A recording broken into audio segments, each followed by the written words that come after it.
Hello, welcome to Captain Dorge's Armory. This is Captain Dorja. Today we're going to be looking at the Indien Panzer. This is a German Tier 8 medium tank. I had a pretty crazy battle in this tank yesterday, and we're going to be taking a look at that. There's a special event right now on the North American server called On Track to the Leopard 1. And by now, anyone who plays World of Tanks is familiar with these On Track events. They last for 2 weeks. They include discounts to the Tier 8, Tier 9, and Tier 10 vehicle of whatever that branch is. And I think they also include a bonus credit modifier, which never hurts my feelings. I'm always cash poor in this game. So, yeah, I like discounted tanks. I like increased credits. So I've been playing the Indien Panzer a lot. I am bound and determined that I will get myself a Leopard prototype before this special ends. I will not be getting a Leopard 1 before the special event ends, just simply due to the fact that that would be too much real money conversion involved, and I don't know if I could even, well, yeah, I could get that experience before the thing ended. I just don't feel like it. I'm going to get myself a Leopard prototype, and I'm going to use the gold that I have left over to convert up free experience to upgrade this bad boy, because this thing, stock is rough. It is slow. So anyway, Indien Panzer. During the time of the battle replay that we're going to be looking at, my crew was not yet at 100%, so I had no Sixth Sense and I had no second skill started. I did have the tank fully upgraded. I did have my equipment fitted out, all that. Fully upgraded everything here. Before we go into the battle, I will say a couple of things about this tank. There are things that I really like about this tank, and there are things that I really don't like about this tank. The thing that I like about this tank is I like its gun. It's a 90mm gun. It's unique to the Indien Panzer and the Leopard prototype. And for a Tier 8 medium tank, this gun is really good. It's got the penetration of a Tier 9 medium, which is awful nice. Even more penetration than the 88, which is 88mm L71 for the Panther II. That gun was, in my opinion, really good. I felt it fit the Panther II very well. I thought it fit the playstyle very well. I loved the Panther II. It is definitely on my list of tanks that I want to rebuy. I just haven't yet. And so the Indien Panzer essentially gets a Panther II gun that's better. So, I mean, it's got 212 penetration for crying out loud. Most of the Tier 8 mediums, you're looking at 170 to 180, something like that. Maybe a little more than that. Maybe 190. But 200 on the L71 was really nice. And 212 on the Indien Panzer's 90mm gun is really nice. Plus, it's got a decent rate of fire, 8 rounds per minute, 240 damage per shot. That's pretty standard. It's pretty accurate, .34 accuracy. So yeah, I like the gun a lot. The downfall of it is it's got a really long aiming time of 2.9 seconds, which really sucks. So I have improved ventilation and a vertical stabilizer to get that aiming time down.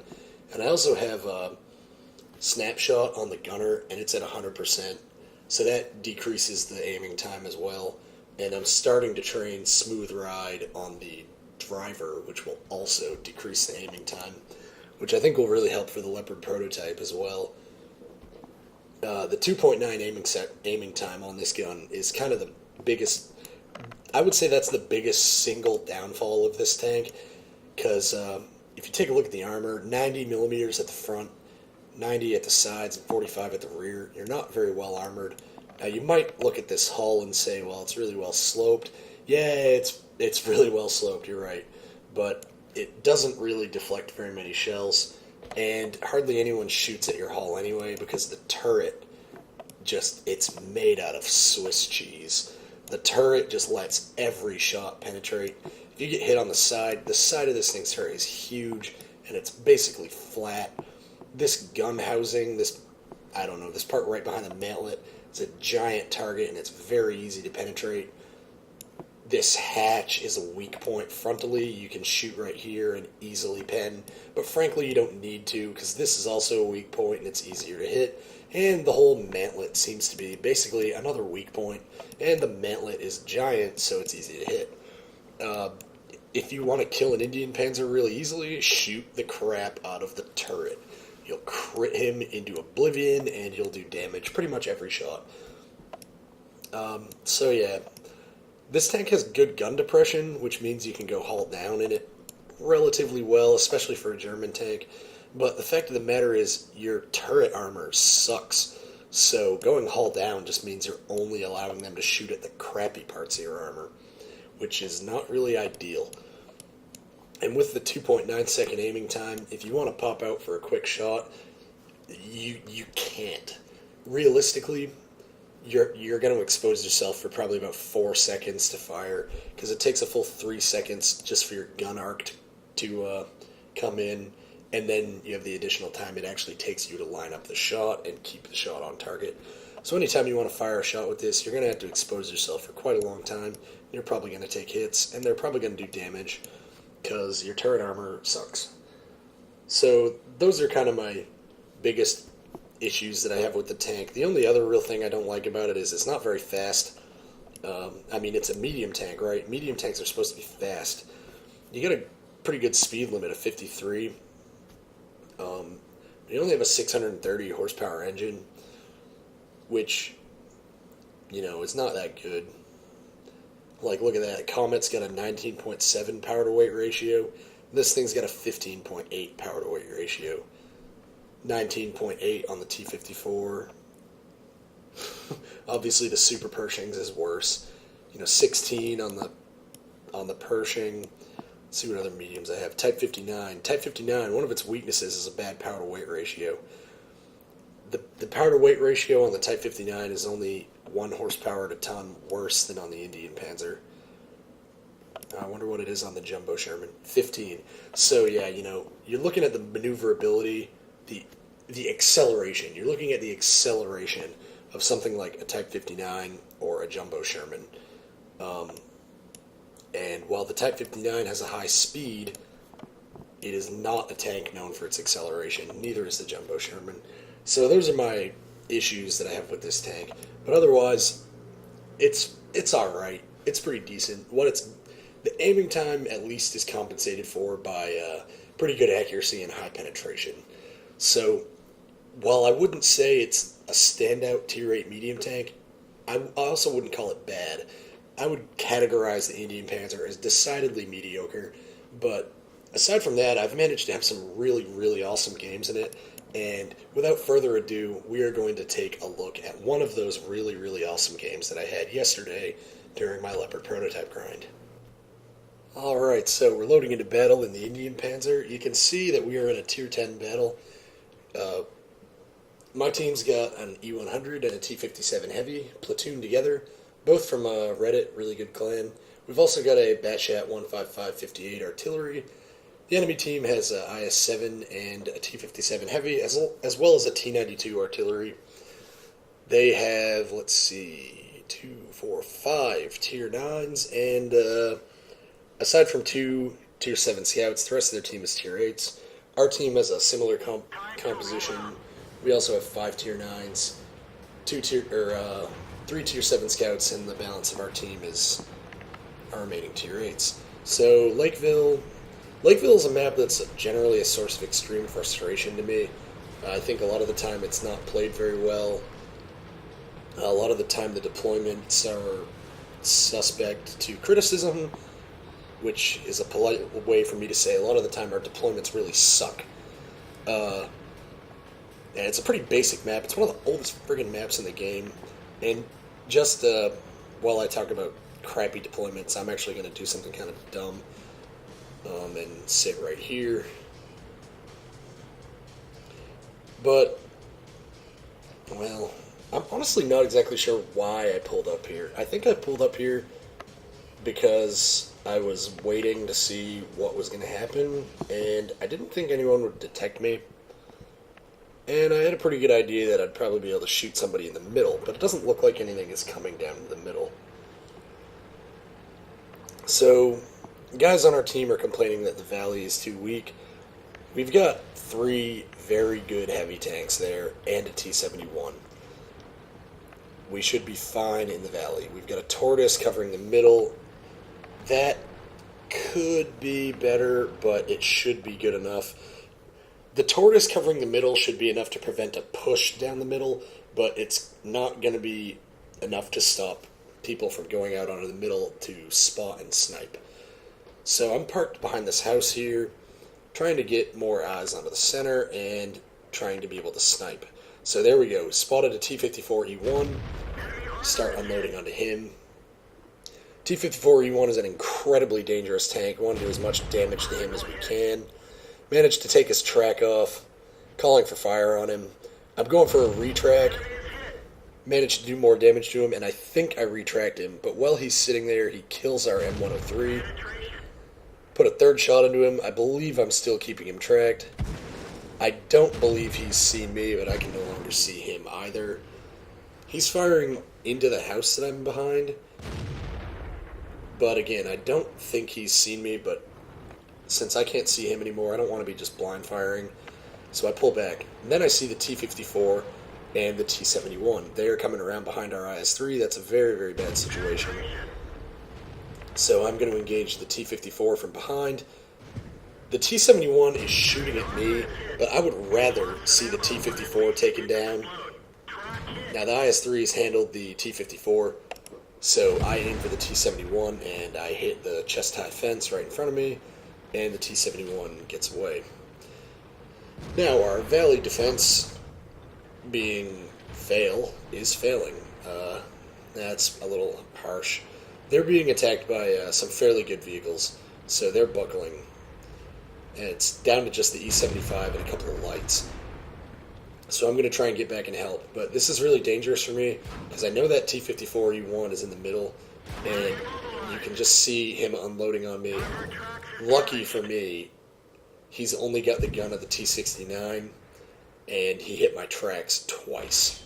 So that could have been just way, way worse. But I managed to still be alive.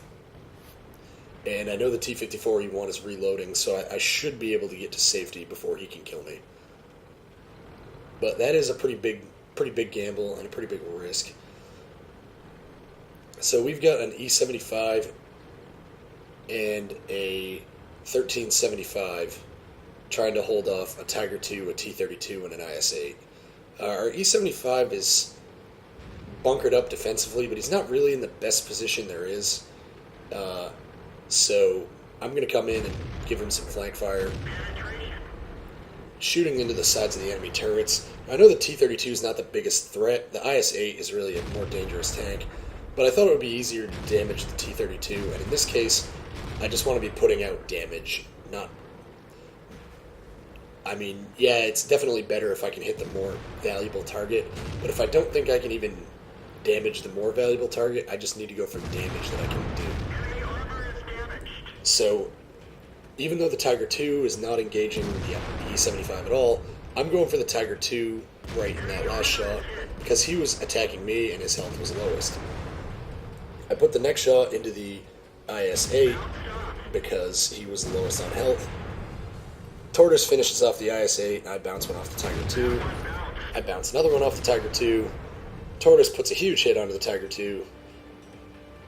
These guys are now solidly on the defensive.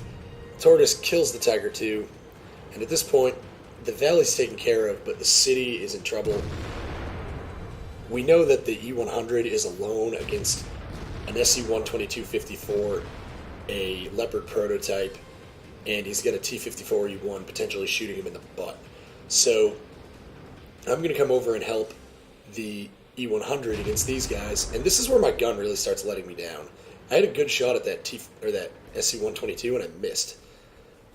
And I have another good shot right here. Wait for it to fully aim and miss again. Another good shot here. Wait for it to fully aim. Bounce off the rear armor of a lightly armored tank spur. Just beautiful. Okay, I got some damage there. Well, now the 122 is in cover. This whole time, I had to stay at range and snipe because that T-54E1 was locking me down, so I couldn't get in close. Well, the E100 manages to kill the 54E1. I put a shot into the Leopard prototype as he comes around. And this is where the E100 starts really just ticking me off. He yells for help. I tell him that I'm doing my best. And he says, no, you're not. Well, bucko, we win this match basically because of me. So you can suck my dick. I'm so tired of good players giving me a hard time because I'm doing stuff like redeploying to save our base. I don't have to listen to good players when they tell me I'm retarded because I'm not effing retarded. This guy is retarded. He's not happy with sniper support when that's all I can give him. He's complaining that I came over to save the base. Basically, my reply to that guy is, fine, I won't help you. You can suck my dick. Next time, I won't drive all the way over and risk dying to save our base, and then I won't try to help you so that you don't die. But what I will do is I will add you to my ignore list. Because like I said before, I don't need to take crap from good players. I get enough crap from the retards. So, Reddit E100 player, who is fittingly named Pompous, is dead and ignore listed. I tell the tortoise that I'm going to go try and spot the town for him. What I don't want to be doing is I don't want to be moving totally alone without any support from anybody because I'm in a 263 HP Indien Panzer. Either one of those guys will one-shot kill me, and both of them have enough health that it'll take me 2 or 3 shots to put them both down. Plus the enemy's got a T92 on 4 kills, so I don't want to be feeding that guy. What I do want to be doing is I'm trying to detect things for the tortoise to shoot, because the tortoise has a lot of armor and a really good gun, and he's got quite a bit of health left. I considered going with the E75 and going up the valley, but I elected not to do so for 2 reasons. The first reason is I didn't think the enemy would be over there. I thought they would be in the city. And I didn't want to go into the valley and leave those 2 very fast tanks able to swarm our tortoise. Because mobility is definitely not the strength of anything ever called a tortoise. But now I've basically scouted to the edge of the limit where the tortoise can help me, and I haven't encountered anyone, so it's decision time here. The E75 is hell-bent on pushing on alone, and if we want to win right now, what we don't want to be doing is splitting up.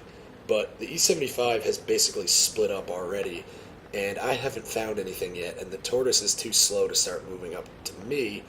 So basically now my only choice is to either go back to base and sit with the tortoise, or to split up and hope that me and the E75 can catch these guys between us. I'm all for taking the initiative, so I decide to try and go forward and catch these guys between us. Unfortunately, they predicted the move of the E75, and the Leopard prototype, and as it turns out, the SU-122-54, have both used their very high mobility to deploy to the valley, and they're now surrounding the E75 and killing him. So at this point, I'm just trying to get there ASAP. I'm hoping the E75 can hold on long enough, but he can't. So now I'm actually in a pretty bad situation, but it's not all bad. The tortoise is moving up. So right now, my primary worry is that the T92 is hidden somewhere and will be able to see me. I do not have 6th sense on this tank at this time, so I'm worried that the T92 might actually spot me and kill me. So I pull up right here, and I'm going to wait for the tortoise. This is another gamble, because the tortoise is too slow to get back to base if these guys start capping. So if we deploy all the way up here, and the Leopard and the SU-122 decide to counterattack down the valley, well, the tortoise won't be able to get back in time. I could probably get back in time, but I'm going to be at a very, very disadvantaged if I had to fight both of those guys on cap by myself. Kind of the shining light there is that our Batchat 155 is going through the valley, so at least that way, if the enemy attack valley, we'll have some advance notice. Right there, that was incredibly lucky. Leopard prototype rounded the corner on me, and we both ricocheted off each other. I would have liked it if my shot had done damage, but I would rather my shot bounce off him than his shot penetrate me. So getting both of us having a bounce, that was hella worth it. The SU-122 took out our arty, but we're pushing it on these guys. And really the only thing I'm worried about is I'm worried that the T-92 might snipe me. I try a risky shot around the corner at the Leopard prototype, but the terrain in front of me made my tank hump up at the last second, and I shot into the air. I take out the 122-54. I see the artillery, put a shot into him. He fires high. Tortoise finishes him. The Leopard makes his move and goes for me, but he misses, and the Tortoise comes around the corner and finishes off the Leopard prototype, securing the victory and the top gun for the Tortoise. So that was a really hard-fought game. A lot of, shall we say, emotions in that game, as well as a lot of fighting and a good victory for our team. Post-battle results screen, you can see I managed to get 1,704 experience. That is not doubled. 53,700 credits, as well as the Confederate Award. You can see all the things that I damaged here. Put the herd into the IS-8, T-54, Tiger II, T-32, SU-122, 54E1, Leopard prototype, and T-92. That's a pretty good list of a litany of destruction. I'm going to call it the litany of destruction. From now on, that is my litany of destruction, and I think that was a pretty good one. So, team score right here, sorted by damage done. The Tortoise had an amazing game, 5764 damage, 6 kills, and I come in second with 3290 damage, only 1 kill for myself, but I'd like to say it's a proud day for an Indien Panzer when he outdamages an E100. Our E100, I may be pretty ticked off at him, and I do think it's kind of pathetic that he had to get carried to victory by an Indien Panzer and a Tortoise after he berated the two of us for wasting our DPM and sitting in the base doing nothing, when we were actually reacting to a giant attack and saving the victory. So I think it's a little pathetic that we had to carry that guy, but, you know, it happens. Definitely, in my heart of hearts, I'm actually happy to see T-57 Heavies not doing a lot of damage, because those tanks, in my opinion, are heinously overpowered with their ability to dump their clip instantly and quickly reload it. So, even though this guy was on my team, it makes me kind of happy to see that he wasn't able to do much. I know, I'm a dick. Great game to the Leopard prototype. It's a shame for that guy that he wasn't able to come out the victor. Same thing with the 122-54. He played really well. These guys are in a platoon, which I didn't notice until the end of the game. They both played really well. And the enemy T-92 played really well also. Our Batchat, Artie, he put out a lot of damage. The E-75 did decent in the Valley defense, but I definitely saw him shooting HE at Tier 8 heavies, so that's not ideal. I don't know the mitigating circumstance there, but I can't think of a lot of reasons why you would ever shoot HE with an E-75 at full health Tier 8s. So something there is not quite right, but he still had a half-decent game. You can see that I fired 26 shots, 19 hits, 16 went in. So I had a string of really bad accuracy there when I was firing at that 122-54. I also had some pretty troll bounces. I don't know what my third bounce was. Yeah, I do. I bounced one off the Tiger II. No, I bounced two off the Tiger II. And I bounced one off the back of the SU-122-54. I think my bounced shot on the Leopard prototype might have been a critical to something in his turret, because clearly I only deflected 3 shots, but I can count 4 that I bounced. So I think the one on the Leopard might have actually been a crit. Still, though, 3290 damage with a Indien Panzer, not too shabby. Managed to absorb 10 hits, and 3 of them bounced, which is pretty impressive, because this tank is it looks like it should be fairly well armored for a medium tank, but essentially its armor is just troll. You'll bounce the most retarded shots ever, but mostly you just have to assume that everything that hits you is going to penetrate, because in general it will. We traveled pretty far in that match, which is kind of cool, and managed to pull down a profit of 32,000. So I feel like that was a successful match in the Indien Panzer. Really, really good result. I definitely had fun playing that game, even though it did make me kind of mad that E100 berating me, and then, the people that he was berating end up being the only reason why we won the game. Not only did we, come bail out the E75 and save the base, but we did what was in our power to try and help him, and then in spite of him, we went and counterattacked and won the game. So, a good victory, definitely hard fought by both sides, and I had fun playing it. So, until next time, this is Captain Dorja, and just remember, guys, you can never have enough big guns.